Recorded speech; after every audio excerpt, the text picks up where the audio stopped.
الحمد لله رب العالمين والعاقبة للمتقين والصلاة والسلام على سيد الأنبياء والمرسلين سيدنا وحبيبنا وحبيب رب العالمين محمد وعلى آله وأصحابه ومن هدى بهديه إلى يوم الدين. قال الله تبارك وتعالى في كتابه المجيد والقرآن الحميد: فأعوذ بالله من الشيطان الرجيم بسم الله الرحمن الرحيم. يا أيها الناس إنا خلقناكم من ذكر وأنثى وجعلناكم شعوبا وقبائل لتعارفوا إن أكرمكم عند الله يتقاكم. وقال تبارك وتعالى: ومن آياته خلق السماوات والأرض واختلاف ألسنتكم وألوانكم. برادران اسلام اور برادران وطن، اللہ رب العزت نے ہمیں یوم جمہوریہ کے موقع پر یہاں پر جمع کیا ہے. آپ کافی دیر سے بیٹھے ہوئے ہیں.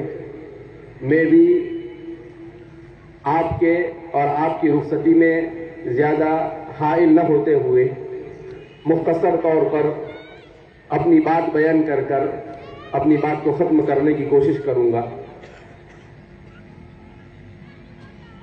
اللہ رب العزت نے انسانوں کی ہدایت کے لیے قرآن کریم کو نازل کیا. اس کی ایک آیت کریمہ میں نبی آپ حضرات کے سامنے پڑھی، جس میں قرآن کہتا ہے: یا ایھا الناس انا خلقناکم من ذکر و انثی.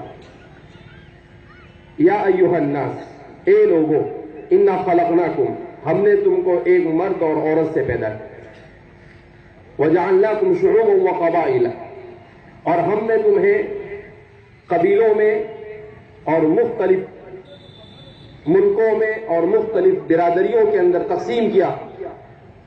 لِتَعَارَفُوا، یہ تقسیم صرف اس لیے ہے تاکہ تم آپس میں ایک دوسرے کی جان پہچان کرا سکو.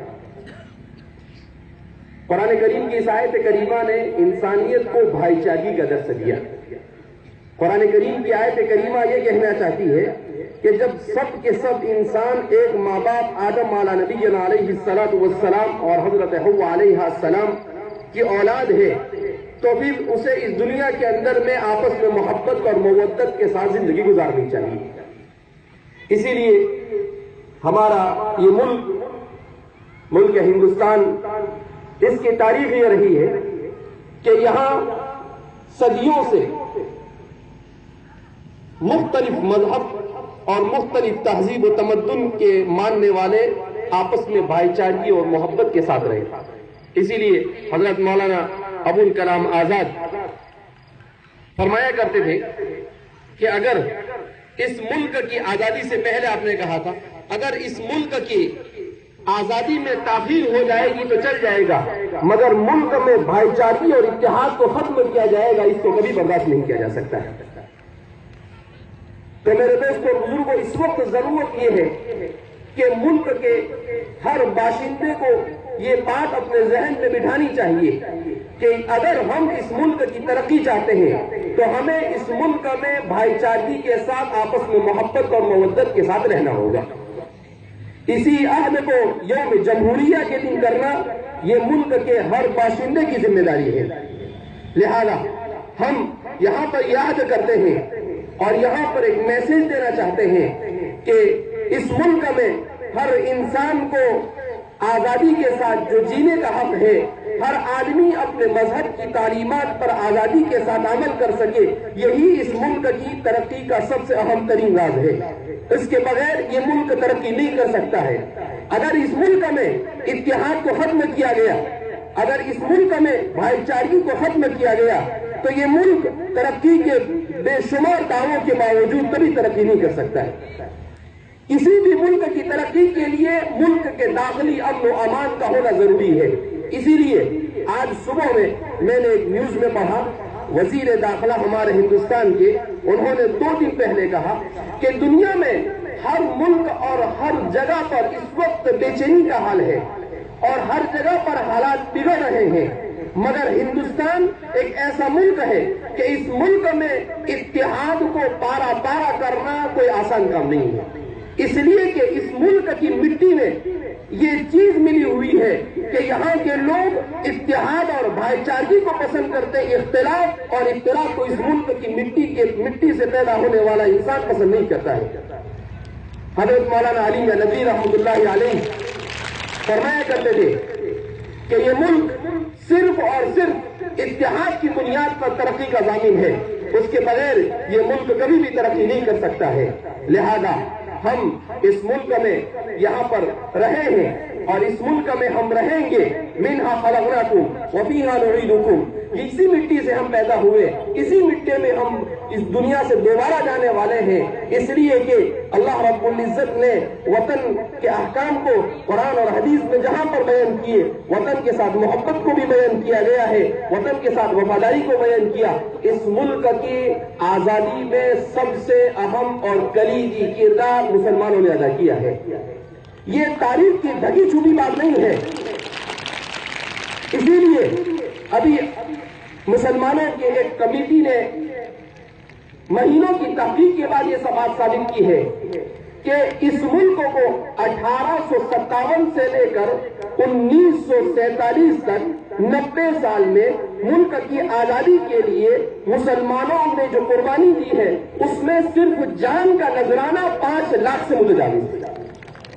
5 لاکھ مسلمانوں نے اس ملک کی آزادی کے لیے اپنی جانوں کو قربان کیا ہے۔ ان سارے لوگوں کے بایو ڈیٹا، وہ کہاں پر پیدا ہوئے، ان کو کہاں شہید کیا گیا، کس نوعیت سے شہید کیا گیا، یہ ساری کی ساری تفصیلات اس ملک کے بہت سارے لوگوں نے جمع کی ہے۔ لہذا ہمیں یہ بات سمجھنی چاہیے کہ اس ملک میں کوئی کرایہ دار نہیں، اس ملک میں ہر آدمی جو اس مٹی سے پیدا ہوا وہ یہیں پر رہا، یہیں پر رہے گا، کوئی اس ملک سے اس کو نکال نہیں سکتا ہے، اور کسی کو اس ملک سے کسی کو نکالنے کا کوئی حق نہیں ملتا ہے۔ لہذا ہم یہ میسج دینا چاہیں گے کہ ہم نے، مسلمانوں نے اس ملک کی آزادی سے پہلے بھی اس ملک کی ترقی میں اہم ترین رول ادا کیا، اس ملک کی آزادی میں بھی مسلمانوں نے رول ادا کیا، آزادی کے بعد بھی ملک کی ترقی میں مسلمانوں نے اہم ترین رول ادا کیا۔ مسلمان اس ملک میں آزادی سے پہلے تھا، آزادی کے بعد تھا، اور آج بھی اور مستقبل میں بھی مسلمان پوری تہذیب و تمدن اور اپنے عقائد کے تحفظ کے ساتھ اس ملک میں رہے گا۔ لہذا ہمیں اس بات ہی کا عہد کرنا ہے کہ ہمارے مدارس میں بھی اس ملک کے اور کسی بھی دنیا میں کسی بھی انسان کے ساتھ ظلم کی تعلیم نہیں دی جاتی۔ آج جو میڈیا میں پروپیگنڈا کیا جا رہا ہے کہ مدارس کے اندر میں دہشت گردی کی تعلیم دی جاتی ہے، کوئی مدارس میں دہشت گردی کی تعلیم نہیں دی جاتی ہے۔ مدارس بھی دنیا کو امن و امان کا درس دینے والے ادارے ہیں۔ مدارس میں اور ان جامعات میں اس ملک کی آزادی میں بھی ہمارے علماء نے سب سے اہم ترین رول ادا کیا ہے۔ شیخ الہند رحمۃ اللہ علیہ اس ملک کی آزادی کے لیے آپ نے قربان دی، حضرت مولانا مدنی رحمۃ اللہ علیہ، مولانا ابوالکلام آزاد رحمۃ اللہ علیہ، اور بے شمار ہزاروں ایسے علماء ہیں جو انہی مدارس سے نکلے اور انہوں نے اس ملک کو آزاد کرنے کے لیے اپنی جانوں کے نذرانے پیش کیے ہیں، اپنی دولت کو لٹایا ہے، اپنی عزت کو لٹایا ہے۔ لہذا ہم اس عہد کے ساتھ اس ملک میں رہیں گے کہ ہم نے ملک کی ترقی میں ماضی میں بھی رول ادا کیا، آئندہ بھی رول ادا کرتے رہیں گے، اور انشاءاللہ امن و امان کے ساتھ اس ملک کی فضا کو برقرار رکھنے میں ہم ہمیشہ اہم رول ادا کرتے رہیں گے۔ ملک میں کسی طرح کے فتنے فساد اور ملک میں کسی طرح کے دنگے کے اندر میں نہ مسلمان شریک، مسلمان جذبات میں نہیں رہے گا، مسلمان کسی کے ورگلانے سے نہیں ورگلے گا، اور مسلمان اپنے مذہب کی تعلیمات کے مطابق اسلام کا نام ہی سلامتی، ایمان کا نام ہی امن ہے۔ جب ہماری دنیا کی تعلیمات یہ ہے، اور اسلام تو اس دنیا میں آیا ہی اس لیے ہے تاکہ دنیا سے بدامنی کو ختم کیا جائے، دنیا سے فتنہ و فساد کو ختم کیا جائے، اور دنیا کی فضا میں امن و امان و سلامتی کو قائم کیا جائے۔ صرف اور صرف یہی مقصد ہے اسلام کے اس دنیا میں آنے کا۔ اللہ رب العزت ہم سب کو اور ملک کے تمام باشندوں کو امن و امان اور بھائی چارگی کے ساتھ اس ملک میں زندگی گزارنے کی توفیق مرحمت فرمائے۔ وآخر دعوانا الحمدللہ رب العالمین۔